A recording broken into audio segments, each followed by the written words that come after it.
Hi Dreamer, welcome to another video. I'm Brittany and today I'm taking you outside of Orlando to one of the best road trips outside of the parks, and that is Florida's state parks. Today we're at DeLeon Springs, and Florida has tons of springs. It actually has one of the largest groupings of springs in the entire world. So great place to visit if you're here in Florida. DeLeon Springs is pretty special for a number of reasons. First off, the spring area for swimming is completely enclosed with concrete, meaning that it's a little safer than some of the other springs that you might encounter in the state. DeLeon Springs is one of the best springs to go to eat at because it is home to the old Spanish mill Pancake house. Kind of famous in the area. Lots and lots of locals know about it, and today I'm sharing it with you along with the rest of the springs. The line can be long depending on what day you come, so we better start there.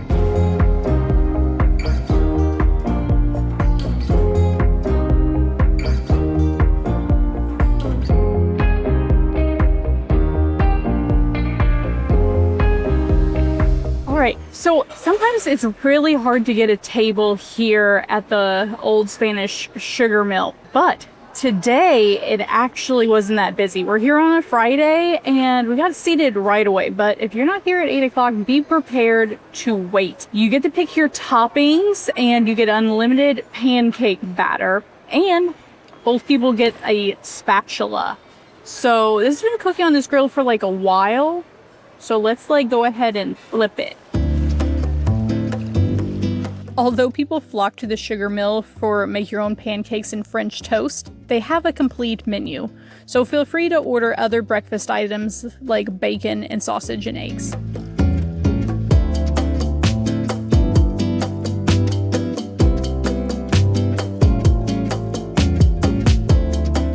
Be aware the interior is mostly original from its construction in the early 1900s. Including the fact there's no AC. So in the summer, it's going to be hot. Dress accordingly and be prepared to sweat.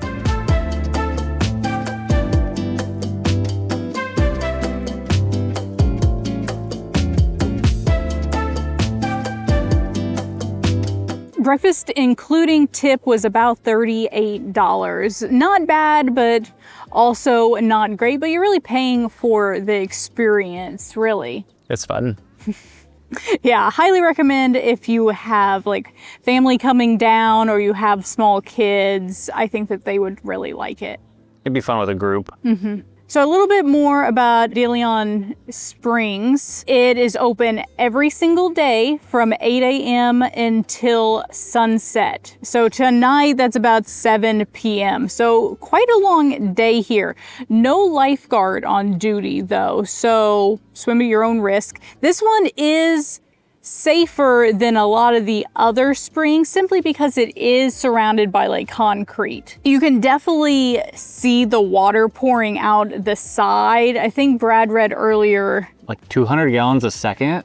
Yeah through the little dam. Oh, the dam, the overflow there. Yeah. You might be wondering what a spring is and what makes it different. Springs are fed from the bottom up, making the water clear and fresher than most other lakes and rivers. Springs actually feed the other rivers in the area.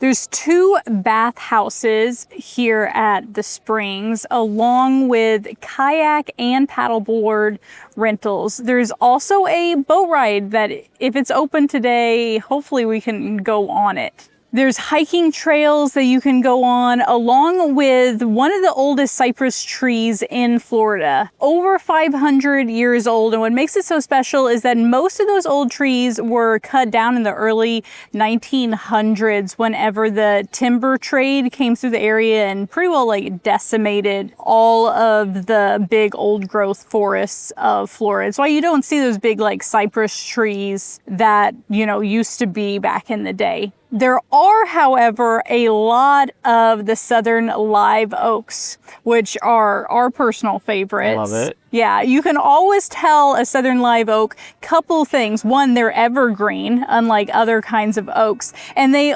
also grow in very interesting, usually swooping towards the ground directions. Many of the ones in the area are over 100 years old. So pretty cool and lots of fun to like climb on and, you know, hang out under. Yeah.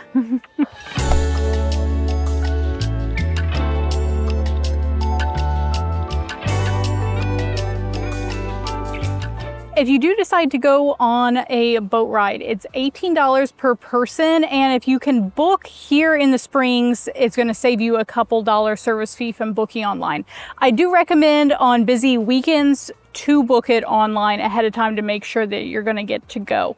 During the tour, they're going to highlight a lot of the native wildlife. You're going to see a lot of like animals there, mostly like birds, but you could see some other things too, depending on, you know, which day it is. Obviously, it's going to change. We've seen a lot of gators, so. I did. And they did reinforce, which many tourists fight the locals about, is the fact that you can get alligators in pretty well any body of water here. They said on the boat that they only need 1 foot worth of depth of water to actually live. So you can get alligators anywhere. So simply keep an eye out. They're not going to like chase you down or anything unless you're acting stupid, but just be aware. They also give you a lot of history of this area. It actually dates back 6,000 years ago to the Mayaca Indians. I apologize, I'm not saying that quite right. They were the original Native Americans that came to the area. Some of the oldest canoes in the entire world actually have been dug out of this spring. So pretty cool. Little chunks of them are available like in there to look at. Cool. So the Mayaca were forced out of this region by the Spanish.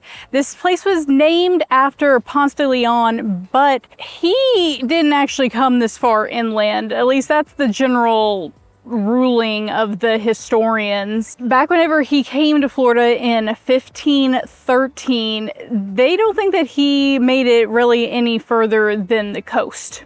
So all of this stuff about him claiming the fountain of youth and all of that, that actually dates back to the Native American traditions of like calling this like healing water. And there's probably several reasons for that. One, it's clean and clear. Two, it comes from like deep in the earth. Divers have like dived 200 feet through the cave and as far as they've gotten. Mm-hmm. So the water coming out, it's also very cool, a standard 72 degrees. And so you put all those things together, I'm sure back in the day, it actually was probably quite therapeutic. Yeah. Other things that you can do while you're here besides hike to go see the giant tree is to see some of the historic ruins behind me.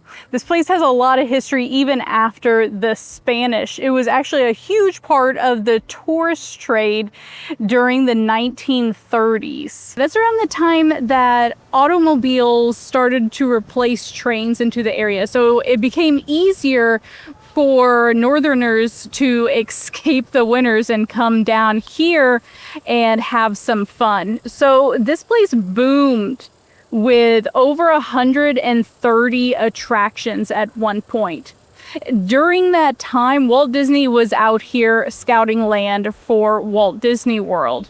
But actually, whenever he built Walt Disney World in 1971, that pretty well closed all the rest of the tourist trades around here. But you might think that he got some of the ideas for those rides from some of the local attractions. Here at the Springs, there was Sunshine Sally, which was a water skiing elephant. There's many pictures around the grounds of her. She's quite infamous.